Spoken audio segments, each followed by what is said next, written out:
Most founders spend their whole day putting out fires, but almost none of them ever stop to ask a much more important question. Why are there so many fires in the first place? And here's the truth. Firefighting makes you feel productive, but fireproofing actually creates productivity. Hey, I'm Ari Meisel, and I help founders work less by designing systems that remove friction instead of adding pressure. And today I want to talk about one of the biggest mindset shifts every entrepreneur eventually has to make. Stop trying to be a great firefighter and start becoming a fireproofing architect. Founders get rewarded early in their career for firefighting. They're the hero, the closer, the fixer, the one who runs toward the flames. But here's the problem.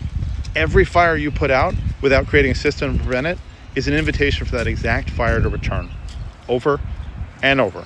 Sometimes bigger, sometimes hotter, always at the worst possible moment. So let's break down the difference. Firefighting solves the symptom. Fireproofing solves the cause. Firefighting sounds like, hey, let me jump in and fix this right now. Fireproofing sounds like, what failed in the system that made this possible? When you treat every problem as a one-off emergency, you guarantee that it becomes a recurring pattern. Firefighting creates dependency, while fireproofing creates replaceability. A team that relies on you to solve every crisis will give you an endless supply of crises to solve.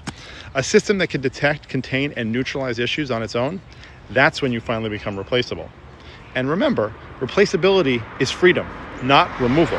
Firefighting is reactive energy. Fireproofing is proactive architecture. Putting out fires spends energy. Fireproofing stores energy. The moment you shift from reaction mode to architecture mode, the entire emotional tone of your business changes. Your nervous system can breathe again. Firefighting is urgent.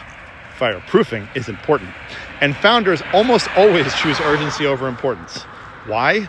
Because urgency feels satisfying. Importance feels slow. But the people who win long-term are the ones willing to choose slow long enough for it to become fast. Fireproofing doesn't eliminate fires. It contains them. And even in the best systems, things go wrong.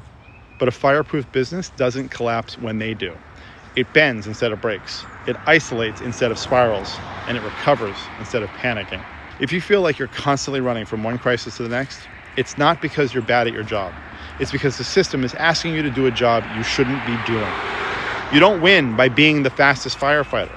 You win by building a business that barely ever catches fire.